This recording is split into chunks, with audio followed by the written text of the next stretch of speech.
Buenas tardes a todas y a todos. Es un enorme placer. Hoy es jueves, mi día preferido, porque además tengo la posibilidad de conversar y de compartir con los amigos, ¿no? Este espacio.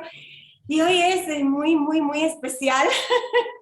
Estoy más nerviosa. Yo nunca estoy nerviosa, hoy estoy nerviosa. Creo que eso me hace sentir joven. Porque tengo a Jorge Duati de invitado. Jorge es uno de los... Es obligatorio, Jorge, dar un resumen muy breve. No voy a dar la charla yo. Es uno de los principales pensadores del teatro en América Latina. Para mí es más que un honor, es un placer, es un lujazo tremendo tenerlo acá. Yo me desconcentro un poco porque estoy admitiendo a las personas a la vez. Claro. Entonces, formalidades. Duati es docente, historiador, teórico y crítico teatral, subdirector del Teatro Nacional Cervantes, doctor en el área de Historia y Teoría de las Artes por la Universidad de Buenos Aires, es catedrático titular regular de la Historia del Teatro Universal, director del Instituto de Artes del Espectáculo de la Facultad de Filosofía y Letras de la UBA, coordinador del área de investigaciones de ciencias del arte en el Centro Cultural de la Cooperación, es presidente de la Asociación Argentina de Espectadores de Teatros y Arte Escénica, fundador y codirector junto con Juan España del Aula de Lectores de Poesía, es director general del Aula de Espectadores de Teatro de la Universidad Nacional Autónoma de México, además es el fundador del aula de espectadores de teatro en Argentina, aula que se ha expandido a un montón de países, más de 44 escuelas de espectadores creo que hay en estos momentos, si no está mal la fecha, el dato, perdón. Ha publicado una enorme cantidad de libros, artículos, reseñas vinculados con el teatro argentino, latinoamericano y universal de manera general. En el 2007 y en el 2017 recibió el premio CONET de Periodismo Comunicación en las categorías Crítica Literaria y Crítica del Espectáculo, Teatro, Danza y Cine. Nada, tengo que programar una charla sobre Duati. Y hoy vamos a estar hablando de artes escénicas, pandemia y pospandemia, un tema que creo que nos atañe desde lo más cerquita. Entonces, para entrar en tema más o menos, ir directo a las preguntas porque quiero que él hable. Entonces yo me voy a apurar un poco. Nada, empecemos hablando. Creo que yo estaba pensando hoy cuando estaba preparando para la charla, para el conversatorio, en esa primera, creo que es la primera gran transformación radical que de verdad ocurre de forma de vida de la humanidad. Da con aquella revolución neolítica, no, pues si no puedes ir, yo voy. 9.000 años. En ese momento pasamos de nómadas a sedentarios. Después vinieron 3 revoluciones más y estamos en estos momentos viviendo una revolución industrial 4.0, se llama así. Una revolución que creo que se caracteriza sobre todo por la velocidad, por la amplitud, por la profundidad en que la estamos viviendo, en que está ocurriendo, en cambios que son muy vertiginosos y que de alguna manera están cambiando toda nuestra forma de vivir, de trabajar, de relacionarnos.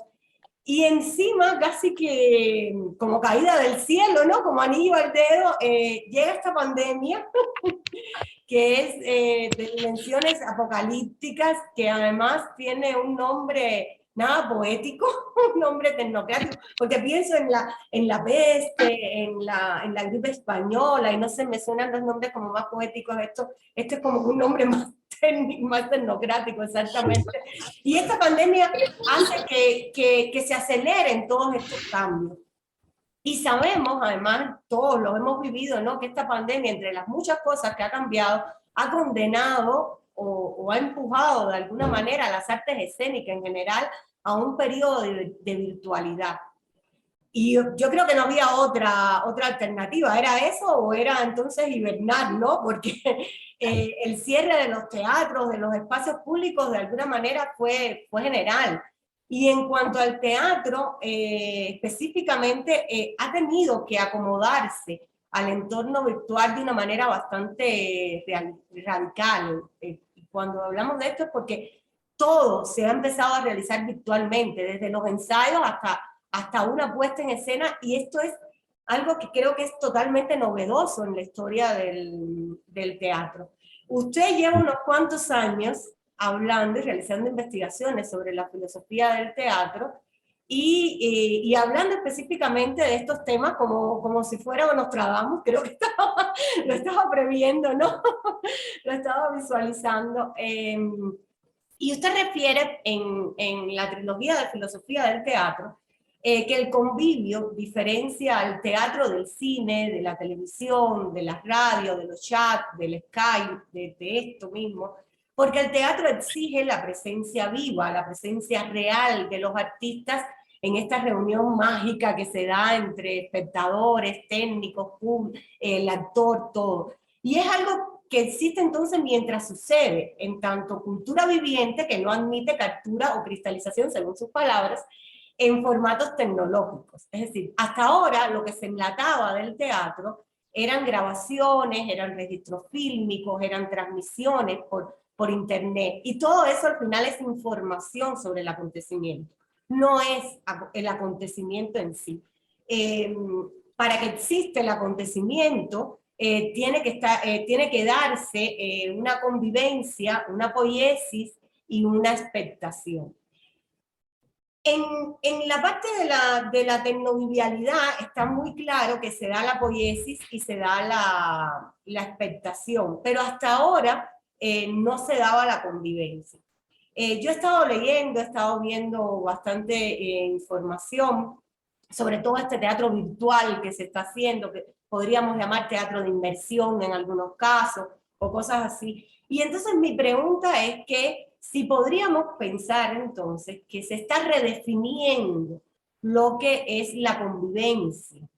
Si el convivio teatral se está redefiniendo y de esta manera al final se está redefiniendo todo lo que es el teatro. ¿Le doy la palabra? Bueno, muchas gracias primero, Dalis, por la invitación. Muchísimas, muchísimas gracias. Realmente quiero agradecer a la gente que nos está haciendo el aguante en este momento. Veo aquí reunidos a muchos amigos y amigas que nos venimos acompañando mutuamente.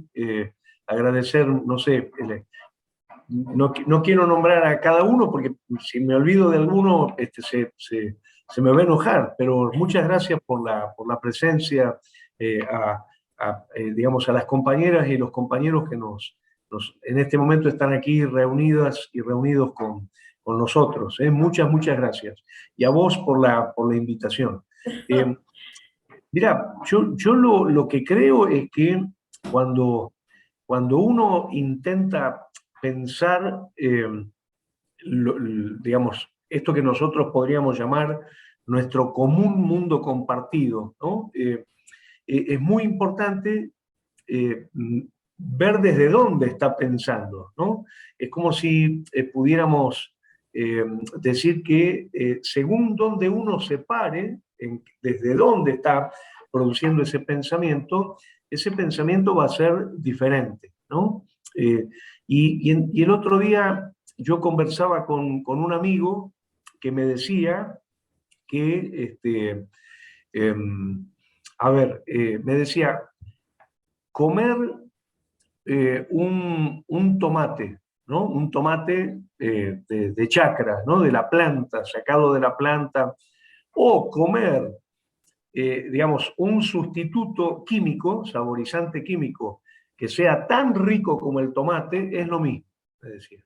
Y yo le decía, no, no es lo mismo. Y él me decía, sí, es lo mismo. Entonces yo le decía, mira, depende de dónde te pares para que podamos decir si es lo mismo o no es lo mismo, ¿no? Después yo le decía, por ejemplo, mirar el mar en una filmación no es lo mismo que meterse en el mar. Y él me decía, sí, sí, es lo mismo. Entonces, ahí está el punto de partida de la construcción teórica, ¿no? Y desde mi punto de vista, a mí lo que más me interesa es una teoría del acontecimiento, ¿no?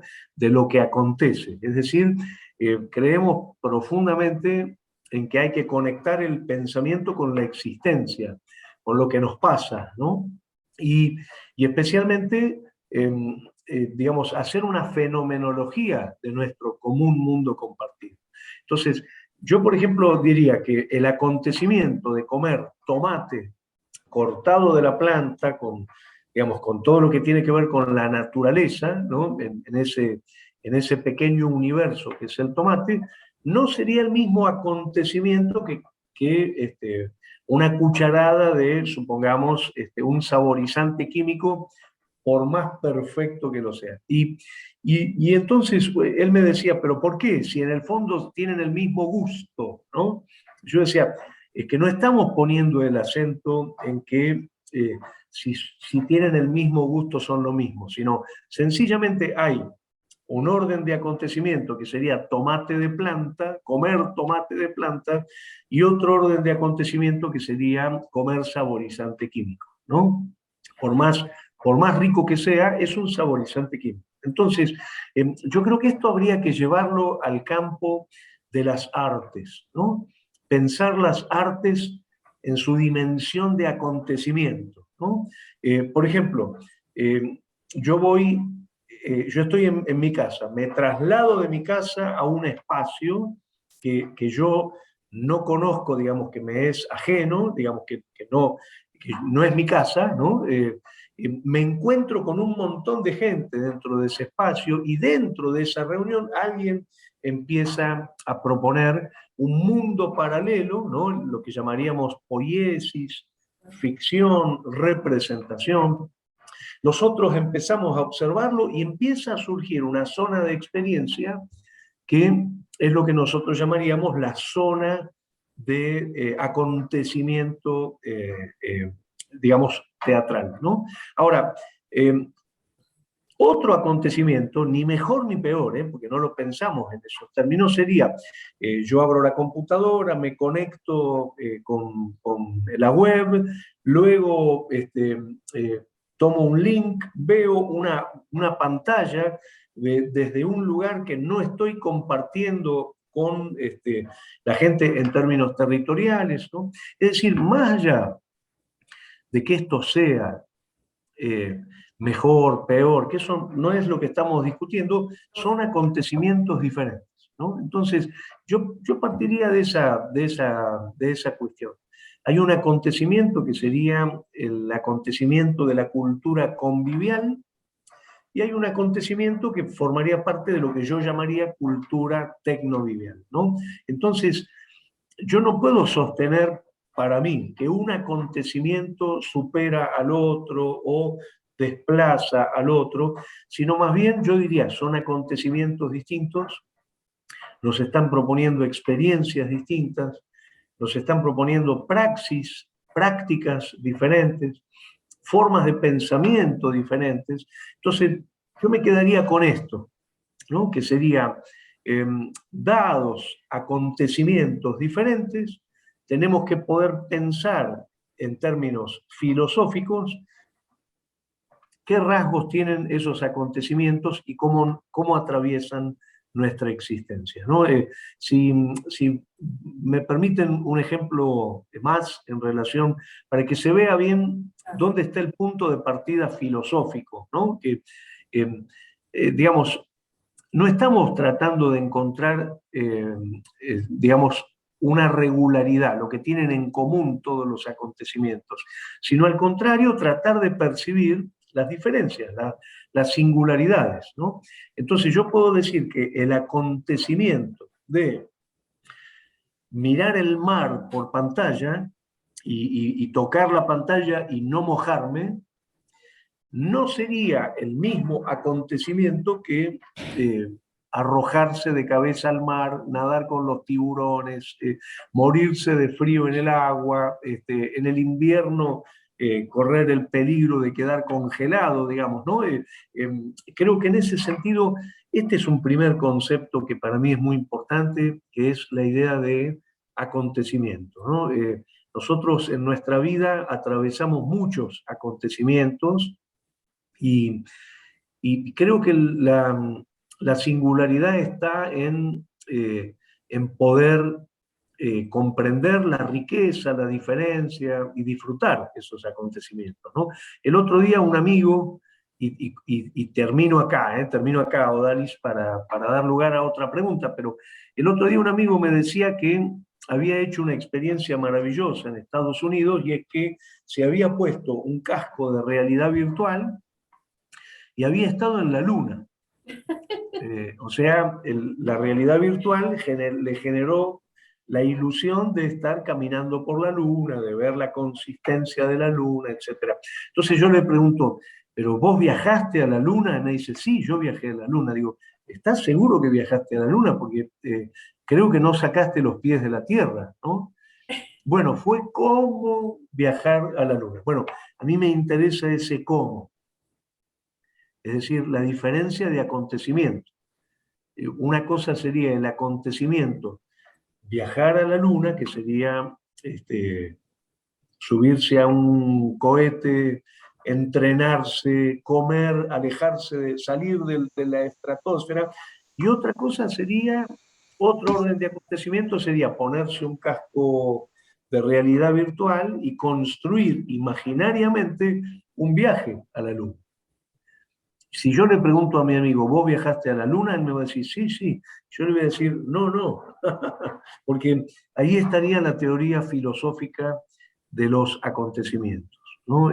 Creo que este es el punto de partida. Ahora, si alguien propone una mirada sobre estos mismos hechos sin valorizar el orden, digamos, filosófico de la idea de acontecimiento, esta teoría le resulta incomprensible, ¿no? Una vez y termino, ¿eh? Una vez me decía un amigo, no un amigo, un alumno, me decía, profesor, usted no es consciente de que dentro de unos años usted va a poder reemplazar a su esposa por un robot, me dice, ¿no? Entonces yo lo miré como diciendo, uy, ¿qué pasa con esto, no? Entonces le digo, pero ¿en serio vos me decís que estar con mi esposa y estar con un robot es la misma experiencia? Y dice, sí, sí, claro que es la misma experiencia.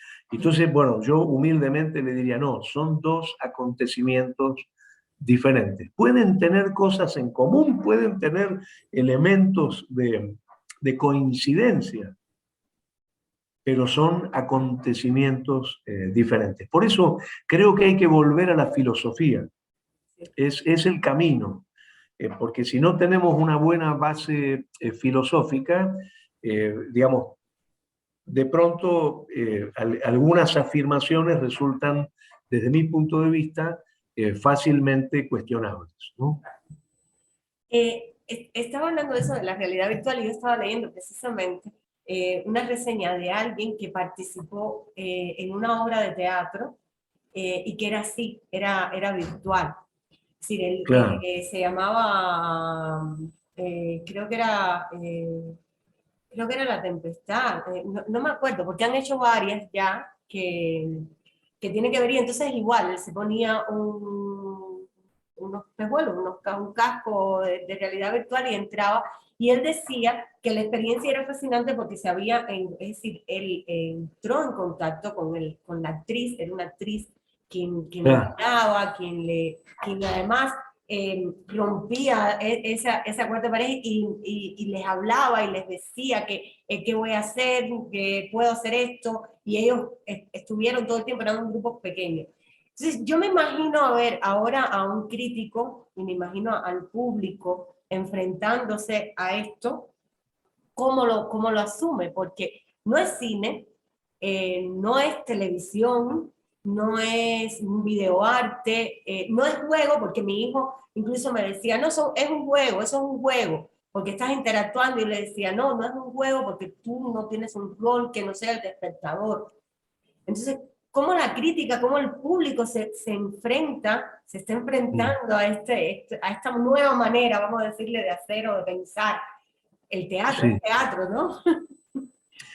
Bueno, ahí tenemos teorías diferentes, ¿no? Porque pensemos que para que algo sea teatral, en principio, por una cuestión histórica, digamos, o sea, yo respeto mucho la historia. A mí me parece que no podemos borrar de un plumazo la historia, ¿no?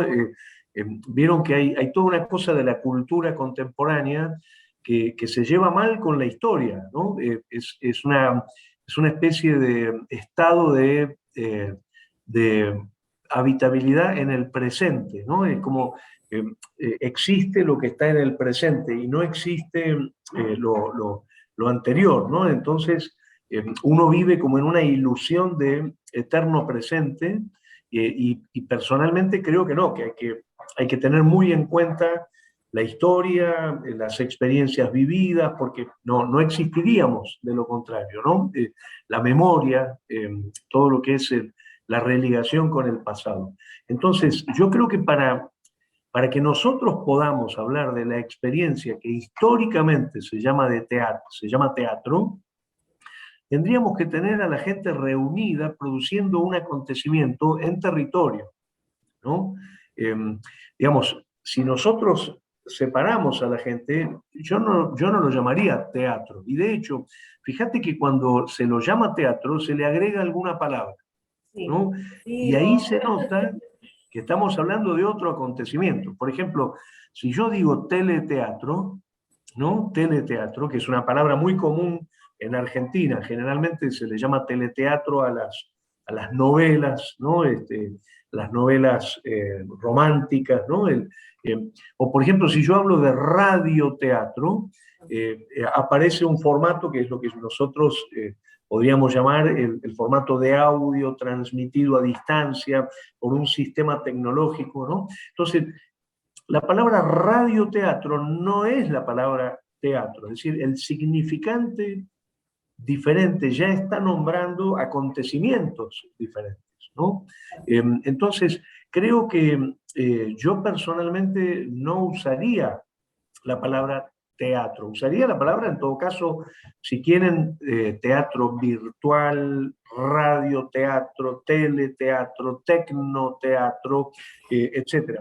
Pero ya ahí aparece desde el significante una diferencia respecto de eso que llamaríamos teatro, ¿no? Es decir, yo creo que no podemos borrar la historia. Esa es otra de las cosas que a mí me enseña la filosofía, ¿no? Yo no puedo pensar en un puro presente, ¿no? De hecho, el problema de la relación con la memoria, el problema de la relación con el tiempo, la idea de la existencia en relación al tiempo, son problemas filosóficos que no podemos anular, ¿no? Entonces, si vos me preguntás, yo te diría, si vamos a usar la palabra teatro, yo la usaría respetando un protocolo de siglos, ¿no? Donde la palabra teatro se utilizó para nombrar un tipo de acontecimiento que consistía en esto, digamos, en una reunión de cuerpo presente, en un espacio cerrado o en un espacio abierto, pero en el espacio físico, ¿no? En cambio, si hablamos, por ejemplo, de una conexión tecnovivial, como a mí me gusta llamarlo, ya no estaríamos compartiendo el mismo espacio físico, ya no estaríamos en proximidad, sería otro tipo de acontecimiento, otra zona de experiencia, ¿no? Yo no lo llamaría cine, no lo llamaría literatura, no lo llamaría teatro tampoco, le pondría otro nombre, ¿no? Porque una de las cosas hermosas que tiene eso que se llama históricamente teatro es que el acontecimiento se construye con los espectadores, digamos. Es decir, eh, tendríamos que estar todos reunidos en una misma zona de experiencia territorial para poder construir juntos ese acontecimiento, ¿no? Y creo que esto es una variable muy importante. Por ejemplo, es una diferencia con la danza. Piensen, por ejemplo, la danza, ¿no? Yo puedo decir que yo bailo y no necesito un espectador para, digamos, para bailar. Ahora, si yo digo yo hago teatro, necesito del espectador. Digamos, el espectador sería parte del acontecimiento. Yo podría estar bailando solo en mi casa y estoy bailando. Ahora, si yo quiero teatrar, voy a necesitar a otro. Y voy a necesitar que ese otro constituya conmigo la zona de experiencia, ¿no? Y si pensamos en el respeto a la historia, a la consideración de la historia, a no borrar de un plumazo la historia, la idea sería que no solo voy a necesitar de ese otro, sino voy a necesitar de la reunión en el espacio físico, con el cuerpo presente, ¿no? Entonces siempre volvemos a lo mismo, Odalis, que sería el punto de partida desde el que leemos este común mundo compartido que llamamos el mundo de nuestra realidad, de nuestra existencia, ¿no? Por eso, insisto, volvamos a la filosofía. Necesitamos volver a la filosofía y partir no de un fundamento, llamémoslo, puramente artístico, sino de algo anterior, y es que el arte está en el mundo, participa del mundo. Entonces empecemos pensando el mundo, empecemos pensando la existencia, empecemos pensando el conocimiento, empecemos pensando la ética, la política, ¿no? Estas son las grandes ramas a las que nos lleva la filosofía, ¿no? La ontología, la gnoseología, la ética, la política. Bueno, desde ese lugar, la conclusión a la que yo llego es esta, pero por supuesto respeto absolutamente que se llegue a otras conclusiones desde otro lugar teórico, ¿no? Sí, es complicado, porque yo me estaba imaginando todo esto que están anunciando, por ejemplo, de Facebook, de Meta. Entonces, en los que vamos a estar, por ejemplo, vamos a ir a una función de teatro, pero no voy a ir yo, va a ir mi avatar, es el que va a ir y se va a encontrar con el avatar de los actores, va a ver eso, y entonces voy con amigos que están desde otro lado, entonces, sé que cuesta, ¿no? Me cuesta un poco todavía visualizar. Claro, pero mira, yo creo que el punto de partida es la fenomenología.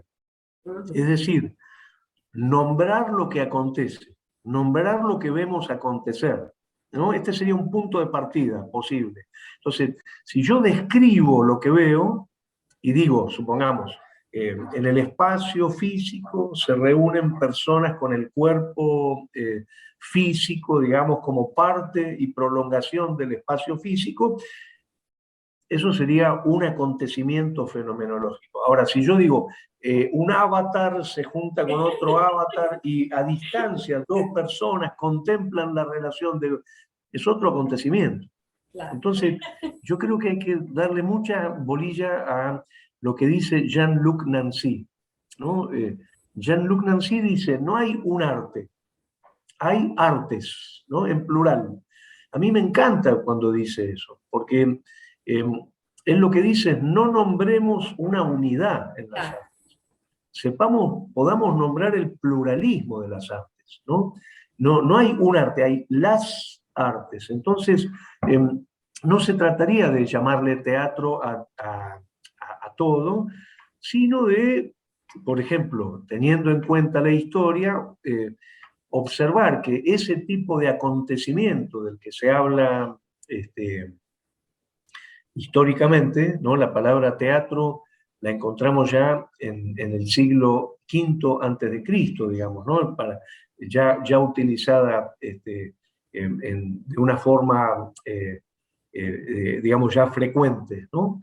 Por supuesto, luego se van desarrollando, hay una arqueología de la palabra teatro muy interesante, pero si nosotros agarramos y decimos, bueno, yo le quiero llamar teatro, suponete a subirme a los árboles y escupir al cielo, yo digo, bueno, está todo bien, haz lo que quieras.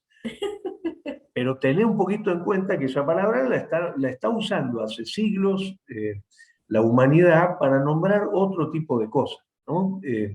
Entonces, creo, vuelvo a esto, la filosofía y la memoria, la historia, ¿no? No trabajar con la percepción de un eterno presente, sino trabajar con una dimensión del tiempo, ¿no? Que creo que es mucho más potente, y también no borrar de un plumazo una cantidad de experiencias maravillosas eh, relacionadas con la historia de la humanidad, ¿no? Experiencias que siguen aconteciendo, porque yo en este momento estoy en el Teatro Nacional Cervantes y en la Sala María Guerrero se está produciendo un acontecimiento teatral, ¿no? Maravilloso además. Yo ya lo fui a ver 5 veces y antes de que lo levanten lo voy a volver a ver otras veces porque me fascina, ¿no? Se llama La comedia es peligrosa.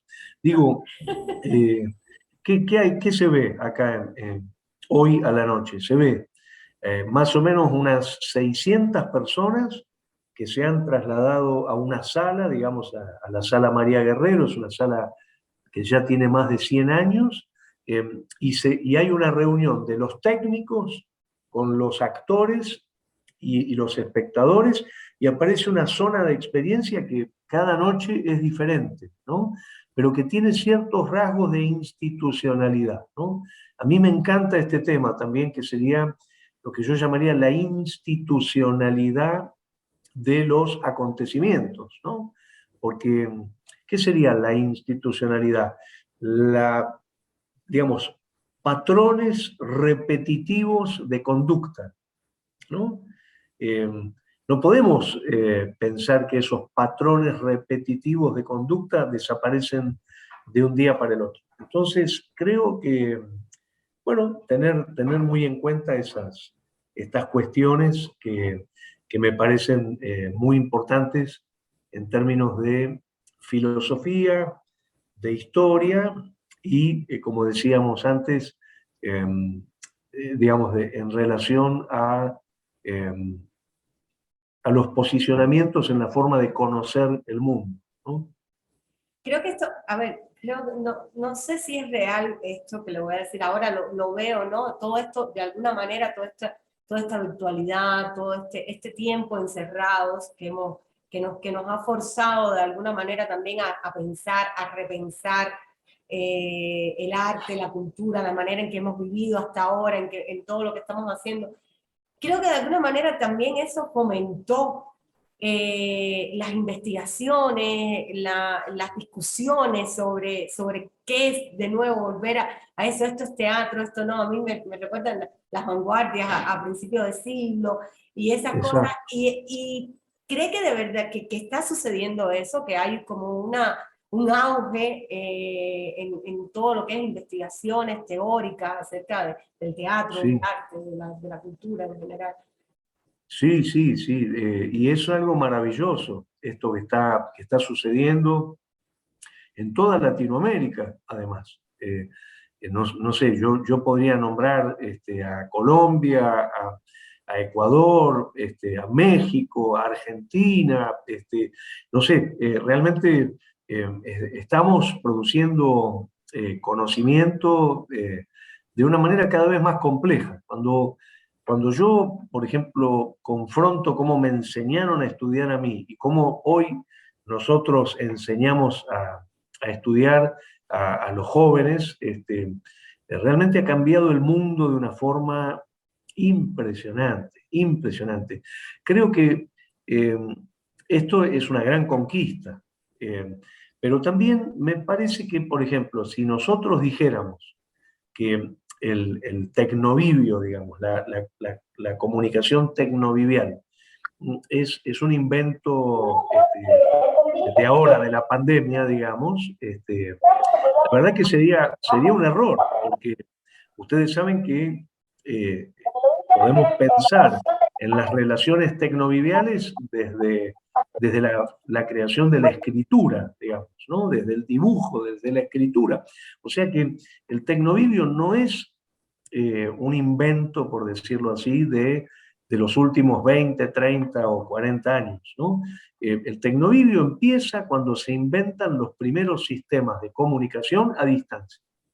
O sea, el primer tecnovivio sería, por ejemplo, no sé, tocar los timbales de una montaña a la otra para avisarle al pueblo vecino que están viniendo invasores, suponete, ¿no? O otra forma sería las famosas señales de humo, ¿no? O hacer sonar un caracol desde la playa hacia la montaña, ¿no? Yo personalmente creo que, insisto, tenemos que pensar la historia, no podemos pensarnos como nacidos de un repollo, por decirlo de alguna manera, ¿no? Entonces, la gran revolución del tecnovivio es la escritura, la invención de la escritura. Y nos vamos a varios milenios atrás, ¿no? Entonces, yo personalmente creo que yo conectaría el mundo digital con la historia del tecnovivio, más que con la historia del convivio, ¿no? Al mismo tiempo, vería que hay una historia de los cruces entre la cultura del convivio y la cultura del tecnovivio, ¿no? No sé si está claro lo que quiero decir, que ya desde los orígenes mismos de la humanidad tenemos una historia del convivio, una historia del tecnovivio y una historia del cruce entre convivio y tecnovivio. Mira, un ejemplo que creo que es muy, muy hermoso, por lo menos para mí. Estas cosas a mí me emocionan mucho, cada vez que encuentro una me conmueve profundamente, ¿no? Por ejemplo, lo que dice Florence Dupont en su libro La invención de la literatura sobre la función que cumplía el libro en la antigüedad, ¿no? Donde ella dice, el libro era un intermediario entre dos oralidades, ¿no? Es decir, había una primer oralidad, supongamos de Homero, que decía la Ilíada, luego había el registro de ese texto en tecnovivio, en la estructura del libro. El libro es una forma tecnovivial, ¿no? Y luego no era esa invención para ser leída con los ojos, sino que era para conservar el texto que debía volver a una situación convivial, ¿no? Como si yo dijera, conservamos el poema por escrito, no para leer el escrito en soledad, sino para favorecer un nuevo convivio en una futura reunión, digamos, de cuerpo presente, ¿no? Bueno, a mí eso me conmueve enormemente, por ejemplo, ¿no? Esa idea del libro no como un acontecimiento en sí, digamos, como una finalidad, sino como un medio para pasar de una situación de acontecimiento convivial a otra situación de acontecimiento convivial. Te doy otro ejemplo que también me conmueve mucho. A mí me gusta mucho el Quijote, ¿no? Me mata el Quijote de Cervantes. En un momento, Don Quijote llega a una venta y el dueño de la venta, el posadero, el ventero, le dice que cuando vienen los agricultores, los obreros digamos, que trabajan en los campos y paran en esa venta, se juntan, ¿no?, en convivio a leer libros, pero no a leerlos con los ojos, a escuchar a través del cuerpo del que lee en voz alta el libro. Bueno, a mí esto me parece una de las cosas más maravillosas en la historia de la cultura, que es esto de no el libro en soledad, sino el libro como una forma de práctica convivial que se mezcla con lo tecnovivial, digamos. Ahí tendríamos un caso de hibridez maravilloso, ¿no? Bueno, y también, permitime, Odalis, un último ejemplo. No, si porque estoy, no sé si hay recuerdo a la próxima pregunta porque estoy creo que emocionada. Mirá, a mí me Precioso. emociona mucho estas cosas. Por ejemplo, me pongo a leer eh, un viajero que cuenta, un viajero de la Pampa, que cuenta que se arma un fogón, ¿no? El fogón sería, en el centro se pone el fuego, digamos, para hacer el mate o para hacer un asado, ¿no? La gente se pone alrededor y alguien saca de su bolsillo el Martín Fierro, pero no para pasárselo mano a mano, sino lo empieza a leer en voz alta. Bueno, esa experiencia, ahí volvemos al orden de acontecimiento, ¿no? ¿Qué acontecimiento sería leer en soledad? Suponete, agarrar el Martín Fierro y irse al fondo de casa, encerrarse en la pieza y leerlo.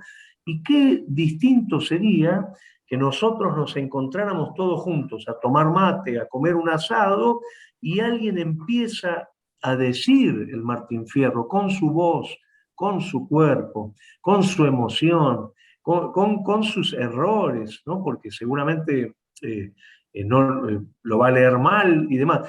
Entonces, yo diría dos acontecimientos diferentes: la lectura en soledad y la lectura en voz alta en convivio. Yo a esto último lo llamaría una forma de teatro liminal, porque vos pensás lo que sería el Martín Fierro leído por un gaucho brasileño que no conoce la lengua castellana, ponele, y tiene 60 años y está re viejo, y sabés que ese tipo luchó en las guerras de la independencia, ¿no? Y otra cosa sería que ese mismo texto lo lea en convivio un muchachito de 15 años eh, que habla perfectamente el castellano. ¿O cómo cambiaría el acontecimiento si el Martín Fierro lo empieza a leer una señora, supongamos, no sé, digo cualquier cosa, una monja, ¿no? Entonces ahí es donde uno dice, qué maravilla la riqueza de acontecimientos, ¿no? Porque me están pasando cosas diferentes, ¿no? Como decíamos antes, me está pasando que me puse un casco de realidad virtual y sentí que viajaba a la Luna, y otra cosa es, mira, la NASA hizo un casting para ver si yo estaba en condiciones de viajar a la Luna, me metí en un cohete, anduve a 2000 kilómetros por hora, salí de la estratosfera, aterricé en la Luna, bajé, pisé la superficie de la Luna, ¿no? Yo creo que muchas veces, así como se borra la historia de un plumazo, también se borra la idea de acontecimiento, ¿no? Entonces, es lo mismo comer tomate sacado de la planta que meterse una cucharada de saborizante químico, sencillamente porque tienen un sabor parecido, ¿no? Bueno, la teoría del acontecimiento nos diría, no, son acontecimientos diferentes. Ni mejor ni peor, no nos metemos en esa idea, ¿no? Pero sí esta idea de los acontecimientos, ¿no? Odalis, perdóname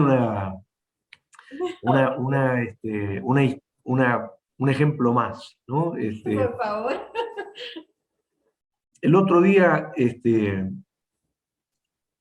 yo le decía a mi esposa, a Nora, le decía que cuando yo veo la fotografía de mi abuela, yo la quería mucho, a mi abuela Aurora, digamos, yo tengo muchas cosas de ella, era una gran profesora de guitarra, que llegó a tener más de 200 alumnos, eh, una persona muy querida para mí, ¿no? Entonces, ella murió cuando yo era muy chiquito, en el año 74, y yo tenía 11 años, ¿no?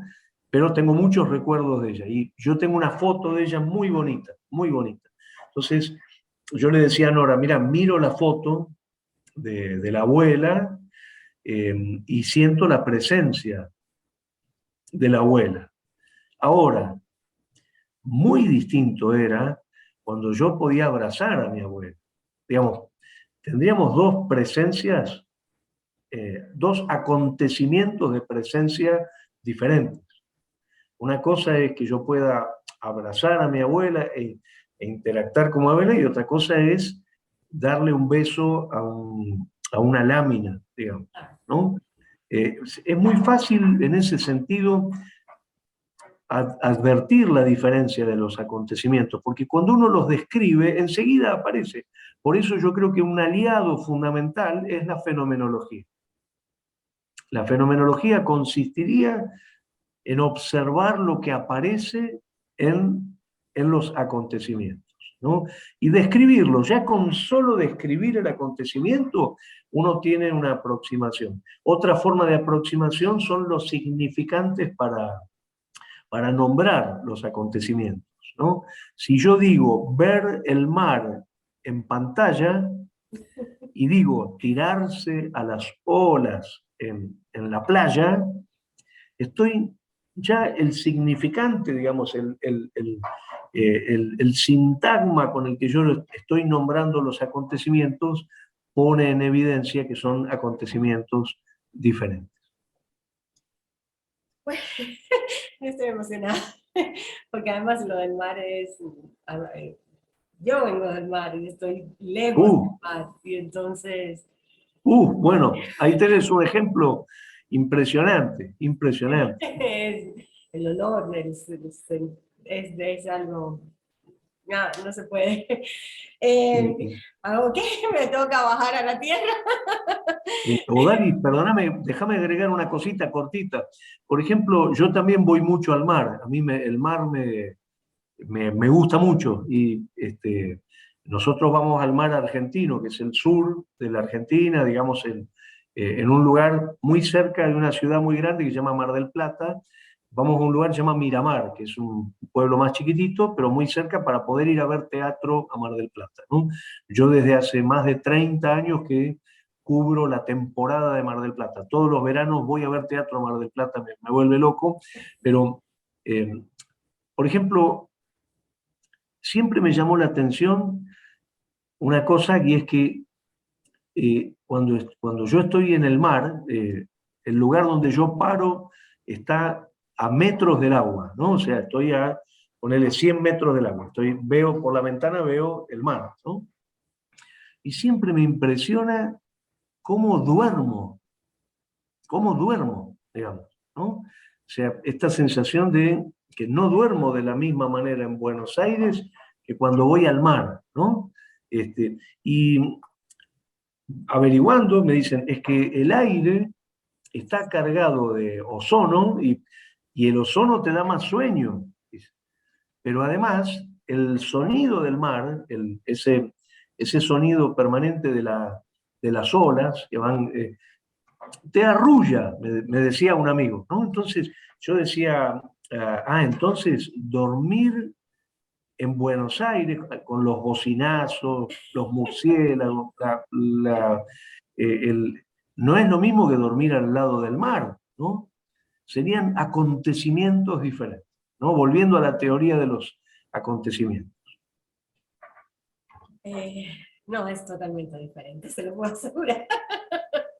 Yo que lo extraño enormemente. A ver, tengo que ir a una parte, esto está tan bello, y ahora tengo que ir a una pregunta, porque además quiero que los demás puedan hacer preguntas. Entonces me quedan 3 preguntas importantes. ¿Cómo no? Dale. Pesada. A ver, yo sé que del teatro, esta es una de las cosas creo que feas, bueno, la pandemia en realidad es fea, ¿no? Pero bueno, una de las más feas, ha sido el cierre de los teatros. Esta supuesta vuelta a la normalidad también es un problema para el teatro porque Sí. no pueden estar la misma cantidad de personas. Entonces, si antes vivir del teatro era utópico, solo en algunos lugares, creo que como Cuba, ahora creo que es más difícil cada vez vivir del teatro. Y creo que hay un problema de políticas culturales de los gobiernos, de los estados, que deberían dedicar mejores políticas, lo estamos viviendo, lo vemos acá en Ecuador, al teatro, a salvaguardar todo esto que ha estado hablando. ¿Cómo ve esta situación del teatro, esta crisis para los teatristas, para los creadores, los dramaturgos, los actores, para todos en general, y si hay alguna esperanza?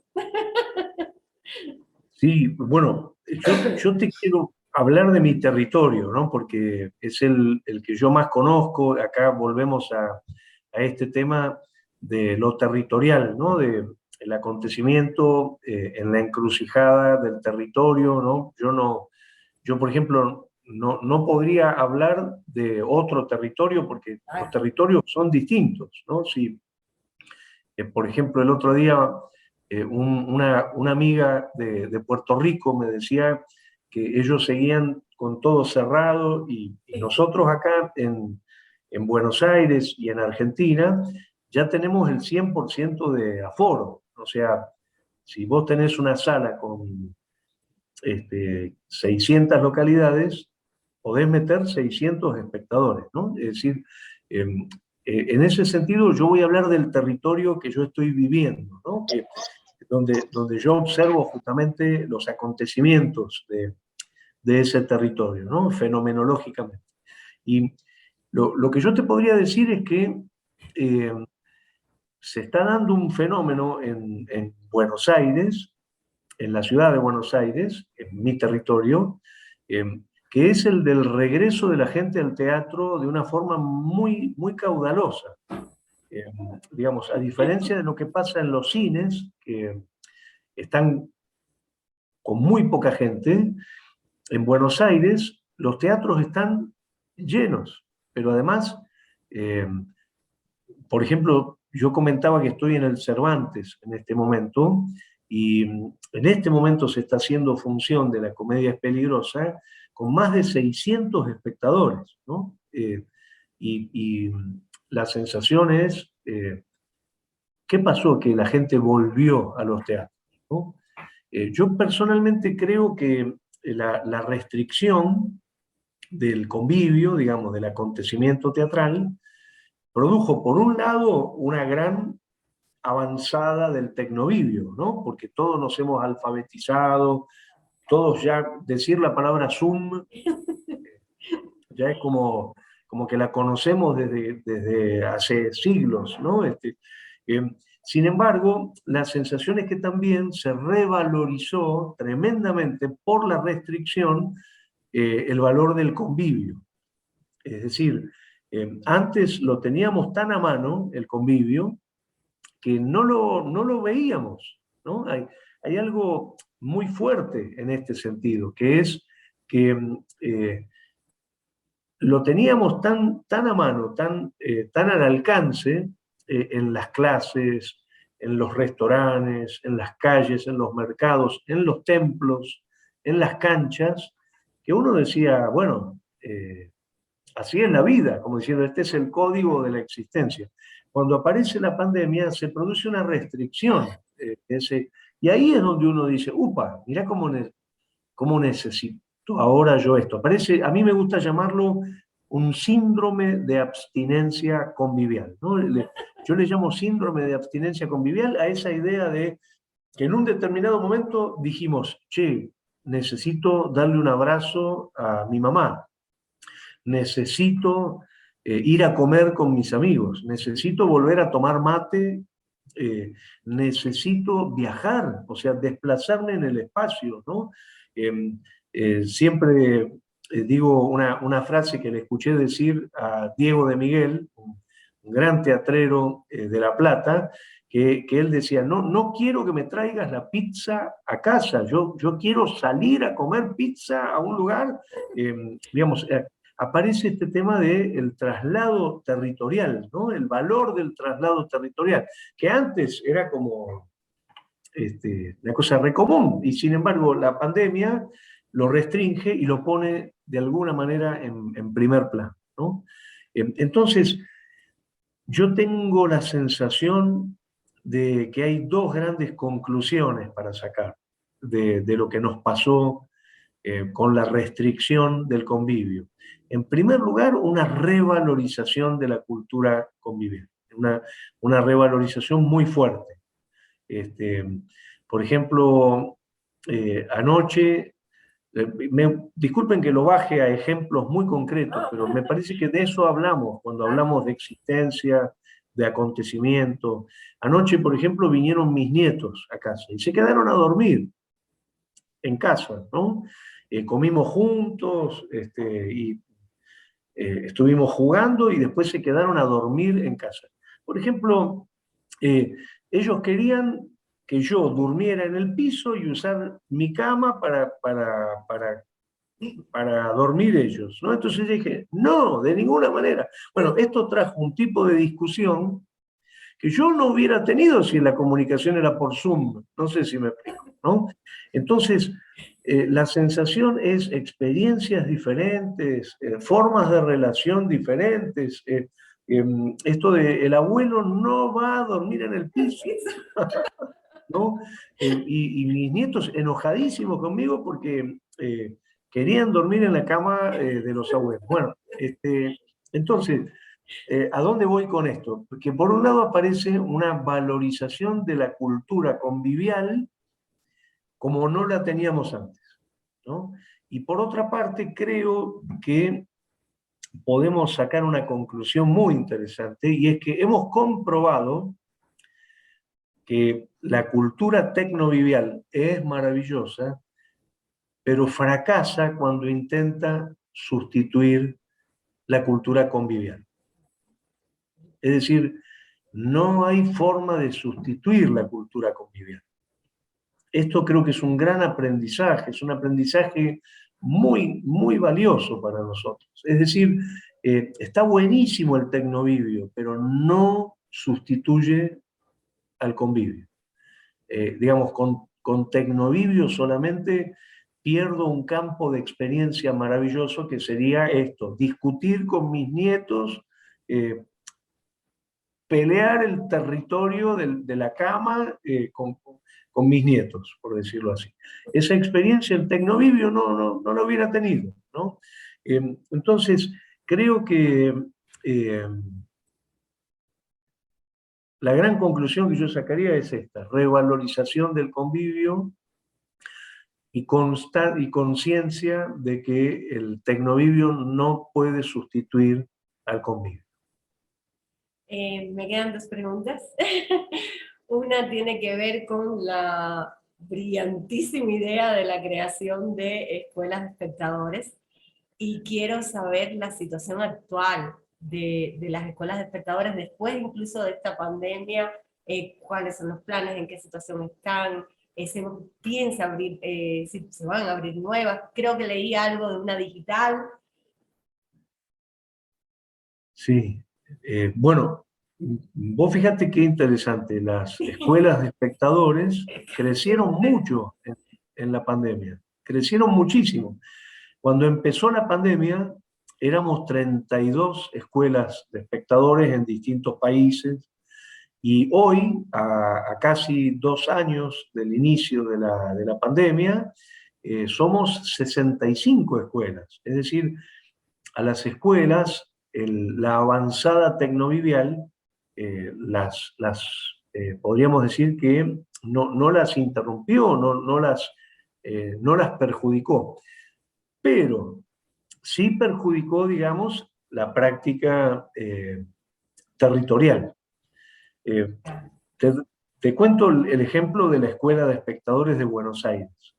Nosotros, en el año 2020, cuando empezó la pandemia, fue un gran desconcierto la gente no estaba alfabetizada digitalmente, entonces nos mantuvimos en relación a través del Facebook, digamos, de algunos soportes tecnológicos, porque mucha gente se resistía a aprender esos lenguajes, o directamente aprendía uno pero no aprendía otro, ¿no? Entonces se produjo una suerte de fragmentación de la escuela, ¿no? De pronto con algunos nos comunicábamos por Zoom, con otros por Facebook, a otros les mandábamos WhatsApp, por ejemplo.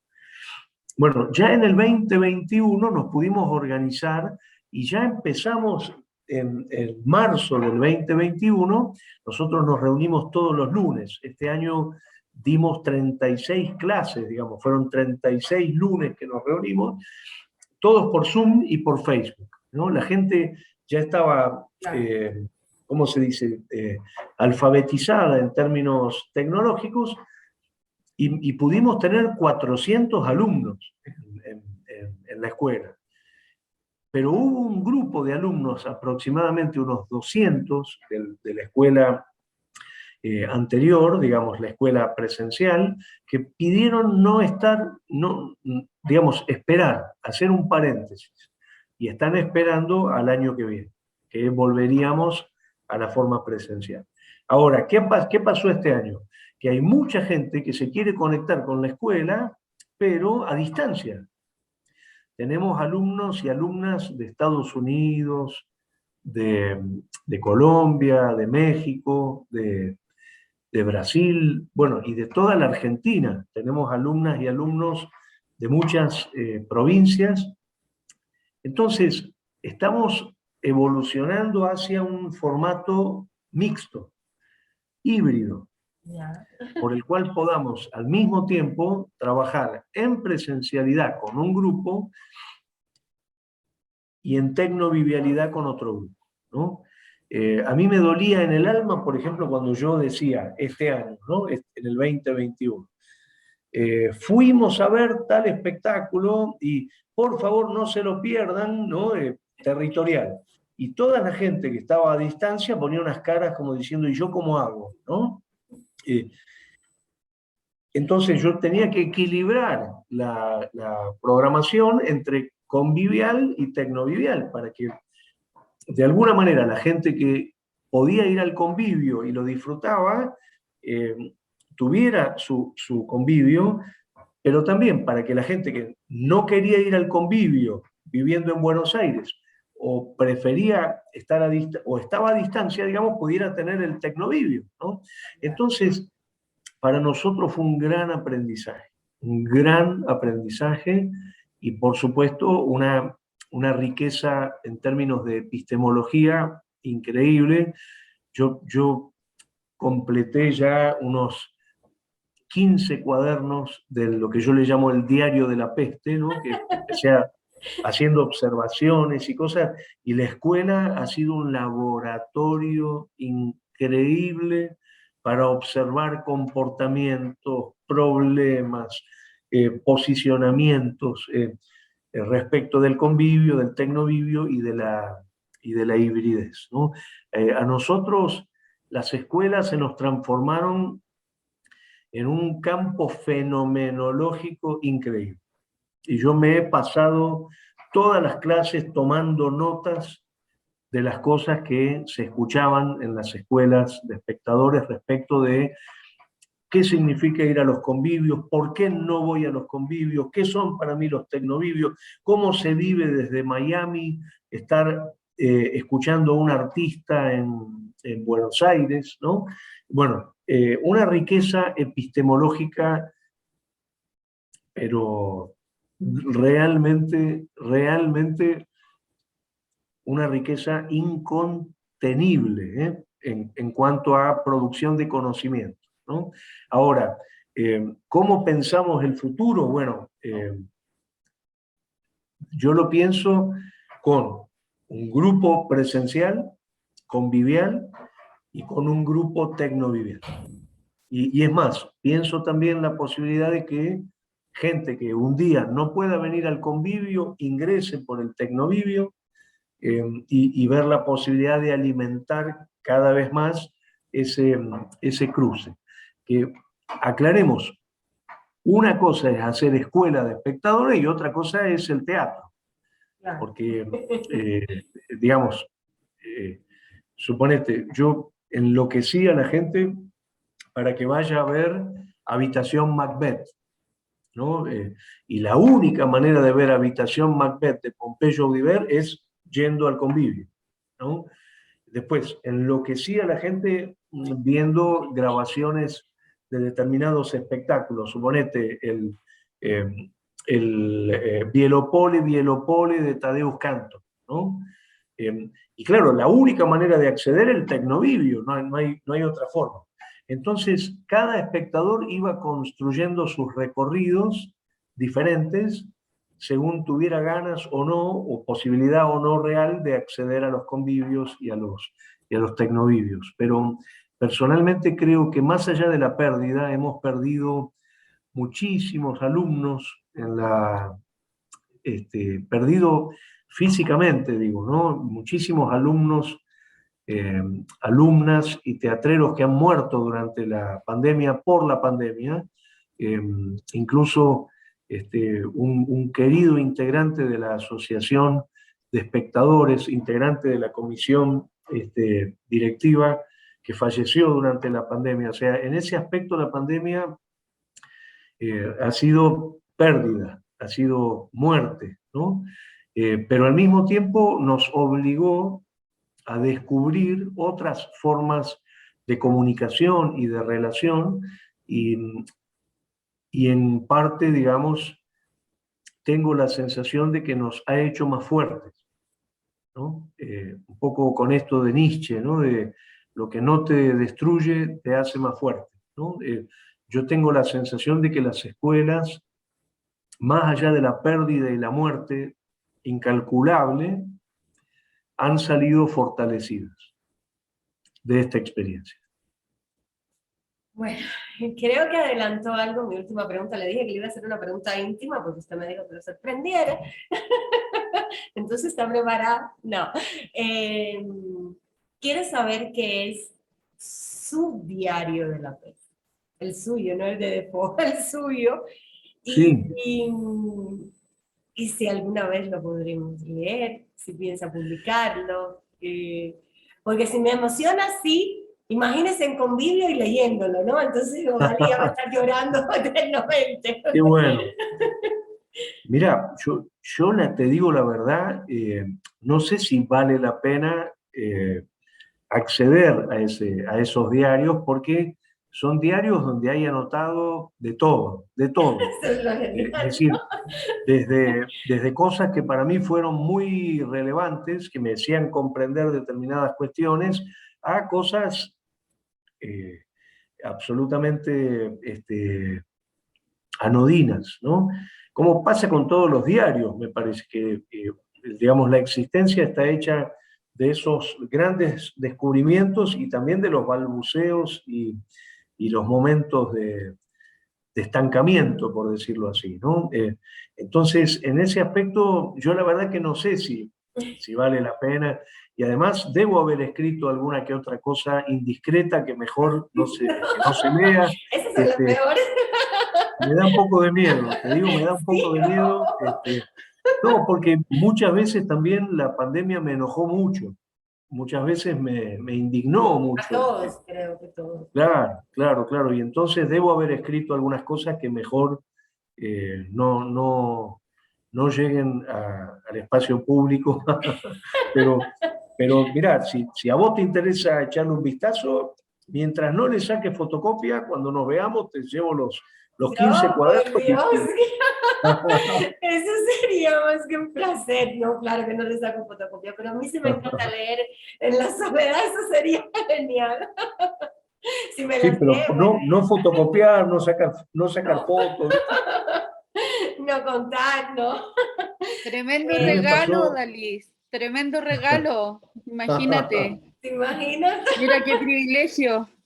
Mira, a mí me pasó con Ricardo Bartiz una experiencia un día estoy reunido con él, yo trabajé mucho haciendo un libro con él que se llama Cancha con Niebla, que a mí me encanta haber hecho ese libro, y Martís un día viene y me dice, mirá lo que encontré, ¿no? Y me entrega el cuaderno de bitácora de El pecado que no se puede nombrar, uno de los espectáculos más importantes que hizo Martís, una de las columnas, a ver, un espectáculo que a mí me marcó, la verdad, mi existencia está atravesada por el teatro y especialmente por algunos espectáculos, entre otros El pecado que no se puede nombrar, ¿no? Y me acuerdo que cuando él me da el cuaderno, yo lo miro y era una joya, era un cuaderno lleno de notas, dibujos, pedacitos de género pegados en el cuaderno, o sea, un tesoro, ¿no? Como si te dijeran, mira, acá está el cuaderno de Tadeusz Kantor cuando hizo la experiencia de Bielopole. Bueno, para mí no habría nada que envidiarle, ¿no? Entonces, cuando le digo, bueno, qué bueno, préstamelo, Martín me dice, no, déjame que lo quiero ver. Digo, no, pero déjame, yo sabía que me iba a hacer esto. Bueno, lo cierto es que me sacó el cuaderno y al otro día, cuando me vuelvo a encontrar con él, le digo, bueno, pasame el cuaderno. Me dice, no, lo tiré a la basura. Y digo, no, ¿cómo lo tiraste a la basura? Sí, lo tiré porque yo no quiero que se lea las cosas que yo anoté en ese cuaderno. Digo, pero Ricardo, ¿cómo tirás una cosa así? ¿Me hubieras permitido, aunque sea, echarle un vistazo? Me dice, no, yo no quiero que lo leas. Y en concreto agarra y me dice, bueno, pero te guardé unas hojitas. Y me da, arrancó 3 o 4 hojas del cuaderno.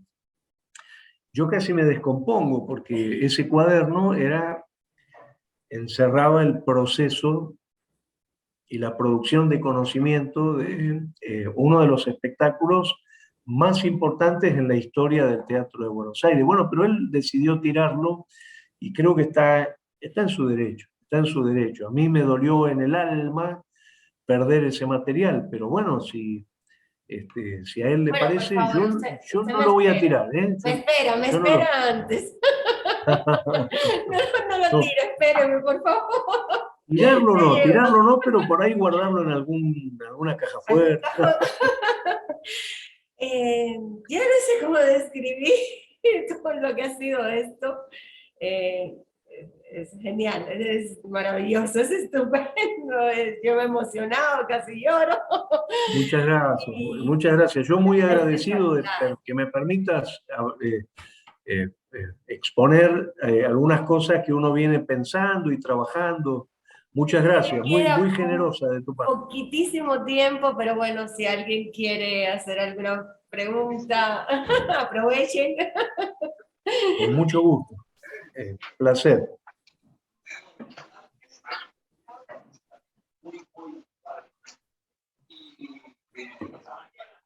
Bueno, sí, tengo yo que activar. Sí, pregunte, Samantha. Ok. Muy buenas tardes. Buenas tardes. Un gusto conocerlo, me da mucha emoción. Muchas gracias, sí, igualmente, muchas gracias. Bueno, me gustaría preguntarle, ¿cuál ha sido el espectáculo que más ha marcado su trayectoria? Mirá, yo creo que no es uno solo, sino varios espectáculos que para mí fueron muy importantes porque de alguna manera son los que digamos, me movieron la existencia, me cambiaron la existencia, ¿no? Por supuesto, hay espectáculos que están en el origen, porque son esos primeros espectáculos que a uno lo conmocionaron o le parecieron realmente comprometedores de la existencia, ¿no? Yo siempre digo que algo me tuvo que pasar con el teatro como para después sentir que si yo no estoy en relación con el teatro, me muero. O sea, así nomás. A mí me hace acordar una cosa que me decía Tato Pavlovsky, ¿no? Que siempre lo cuento, que cuando lo voy a ver por primera vez, la primera vez que lo entrevisté, Tato Pavlovsky, un gran maestro argentino, le pregunto, le digo que voy a hacer mi doctorado sobre su teatro, y él me dice, bueno, ¿y qué vas a estudiar? Le digo, bueno, voy a estudiar la comunicación, su teatro como comunicación. Yo venía de la semiótica, ¿no? De la idea del teatro como lenguaje de comunicación. Y él me dice, bueno, no es lo más importante eso, ¿no? Pone una cara así como de decepción. Yo le digo, pero ¿por qué Pavlovsky su teatro no comunica? Yo no lo tuteaba todavía. Él me dice, sí, comunica, pero si yo no hago teatro me muero, me dice Pavlovsky, ¿no? Y me empieza a decir un montón de cosas muy hermosas que yo no me las voy a olvidar nunca. Después se lo escuché varias veces decir esto, que él decía, el teatro es el momento del día en el que yo me siento más conectado con el mundo, me paso todo el día esperando hacer teatro con mi grupo o hacer función con los espectadores. Lo peor que me puede pasar es despertarme un día sin deseo de hacer teatro, ¿no? El teatro es mi vida, me dice Pablo. Entonces yo ahí dije, acá hay que pensar no la comunicación solamente, sino la existencia,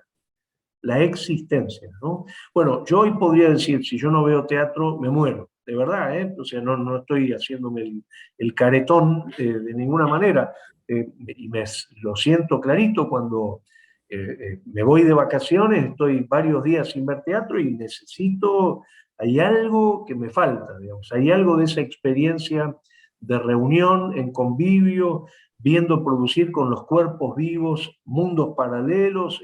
Hay algo que yo necesito realmente y que me da mucha felicidad, que me da mucha fuerza vital, es decir, que tiene que ver con lo existencial, no con una cuestión solamente teórica o craneal, sino que hay algo hay algo que me da fuerza para vivir que tiene que ver con el teatro. Y como espectador, aclaremos, como espectador. Entonces, yo te diría, un espectáculo que a mí me marcó fue, por ejemplo, ver Bielopole, Bielopole, de Tadeusz Kantor en el San Martín, cuando vino allá por el año 1984, saliendo de la dictadura. Otro espectáculo que me marcó, pero me partió la cabeza, creo que fue en el año 1984 también, el Amadeus, con dirección de Cecilio Madanes, un espectáculo memorable con grandes actores, el uruguayo Carlos Muñoz, Leonor Manso, Oscar Martínez. Yo vi eso y dije, yo venía de la literatura y dije, no, yo necesito esta literatura en el cuerpo, digamos. Ahí me di cuenta que lo mío no era el papel o el libro en el sentido tecnovivial, sino el convivio, ¿no? Era esa misma literatura, pero encarnada en los cuerpos, ¿no? Me pasó viendo Postales Argentinas de Bartiz, la vi 11 veces, y la fui a ver 12 veces, por 12ª vez, y lo habían levantado del espectáculo, si no lo veía por 12ª vez, ¿no? Y no me canso de decirle a Bartiz, a María José Gabén, a Pompeyo Audibert, gracias, porque realmente a mí me marcó la existencia. Bueno, y otros espectáculos que me partieron la cabeza, no sé, Potestad de Tato Pavlovsky, Rojos Globos Rojos de Tato Pavlovsky, Mi mamá y mi tía de Vivi Tellas, o sea, son muchos. Pero la sensación es que a mí con el libro no me alcanza. A mí con el cine no me alcanza, ¿no? Hay algo que no me alcanza. Necesito esta reunión de los cuerpos vivos en territorio, con esa imprevisibilidad maravillosa de que no sé qué carajo va a pasar, qué voy a sentir, cómo me voy a conectar, digamos, cómo me voy a contagiar en el sentido artodiano, ¿no? Con el convivio, ¿no? Y por eso busco los convivios, por eso hincho tanto con el convivio, porque me encanta, o sea, hay algo que me pasa por la existencia, digamos. Por eso insistir tanto con la teoría, que es es porque me pasa por la existencia, digamos, No sé por si la me vida, ¿no? alcanza para otra pregunta. No sé si le alcanza el tiempo. Creo que está Estela, ahí Y está por eso Estela está levantando la mano. ahora. Hola, hola. Bueno, Estela, ¿cómo va? ¿cómo andás? Qué Muy bueno. bien. Gracias por Eh, estar ahí, che. Muchas gracias. Siempre que puedo, sabés que estoy. Muchas Y, gracias, muchas gracias. y en este tecnovivio latinoamericano, me encanta ver a Josín, está Cristian también, bueno, ¿Listo? un montón de gente que uno admira. Y bueno, a mí me pasa que más allá de todos los encuentros que podemos tener en Tecnovivio o Convivio y demás, a mí me gusta mucho leerte, así que quisiera saber con qué nos vas a sorprender próximamente, qué tenés en carpeta. Mirá, la verdad, muchas gracias, muy honrado, con toda sinceridad, me emociona mucho que me digas esto, Estela, porque uno escribe esperando ser leído, así que muchas gracias, muchas gracias. A mí me pasa todavía que eh, sigo escribiendo, entre otros, para mi maestro, para Osvaldo Pelletieri, que falleció ya hace unos cuantos años, pero no solo escribo para él, pero me doy cuenta que cuando escribo estoy escribiendo como si él me fuera a leer. Entonces hay algo de, del ser leído que bueno, infinita gratitud. Y no para coincidir, digo, para discutir, para pelearse, para polemizar, etcétera, pero ser leído es un premio, o sea, lo máximo a lo que podemos aspirar. Así que muchas gracias, Estela.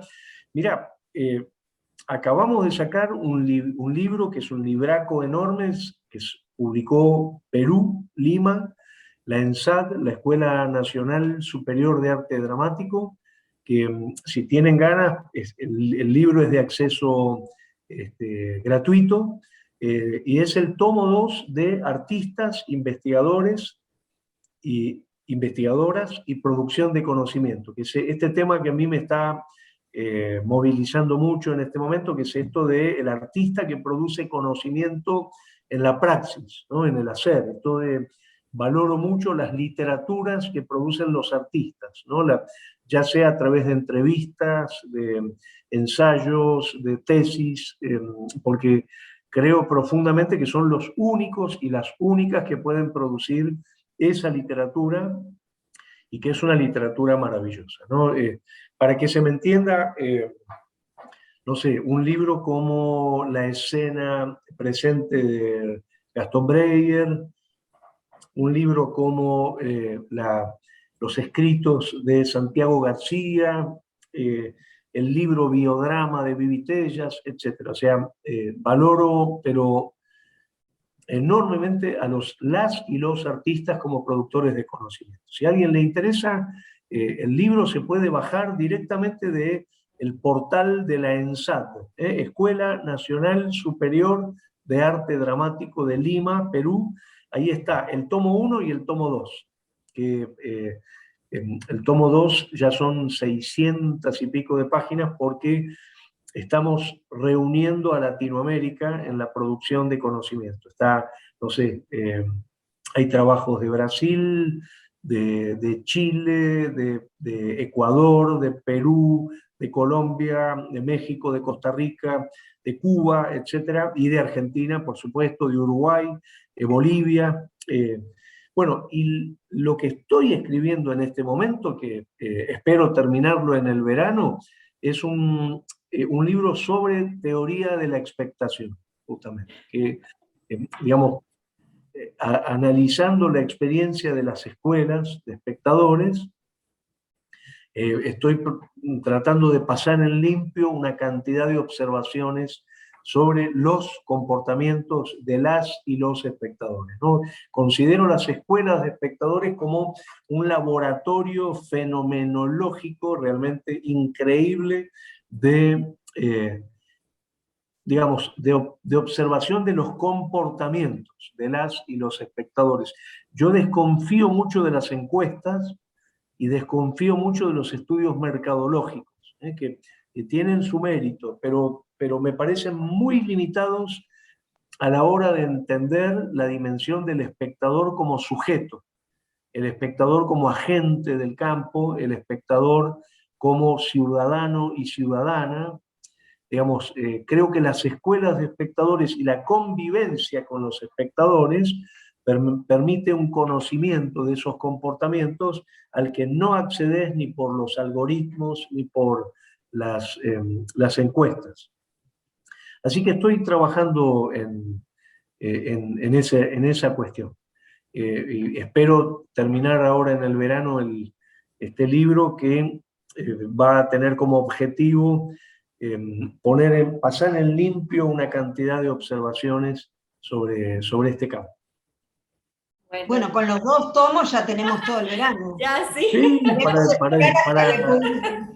para llevar a la playa y a la montaña. Aprovechen para descansar, y después, digamos, creo que son 2 libros muy interesantes, Chips. La verdad, quiero aclarar, no son míos, sino son libros colectivos, ¿no? Donde escriben muchos autoras y autores, y bueno, están realmente las miradas, los puntos de vista, bueno, muy, muy valiosos, muy, muy valiosos. Creo que tiene usted el tiempo exacto. Yo puedo pasar la noche entera. Yo no le doy 3 veces gracias, yo le doy miles de gracias.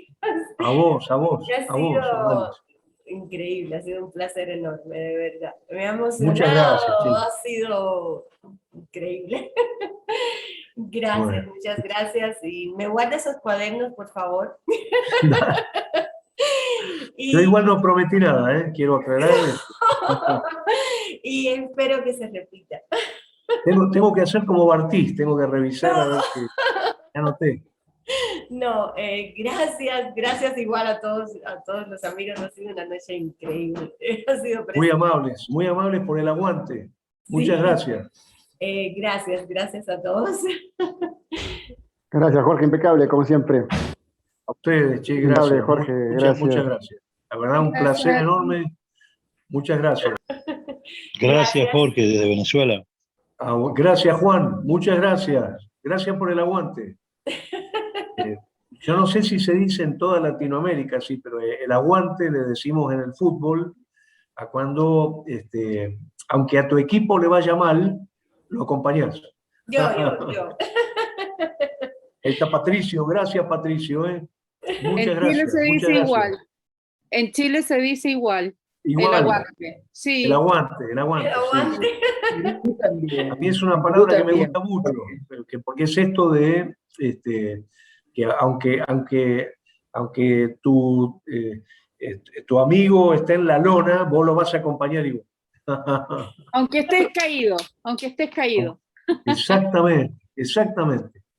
Tal aunque cual. te hayan goleado, bueno, acá estoy para poner el corazón. Gracias a todos, de verdad. Gracias. Muy amables. Muchas gracias, Jorge. Gracias, Patricio. Muchas gracias. Gracias, Silvina. Hasta pronto. Gracias.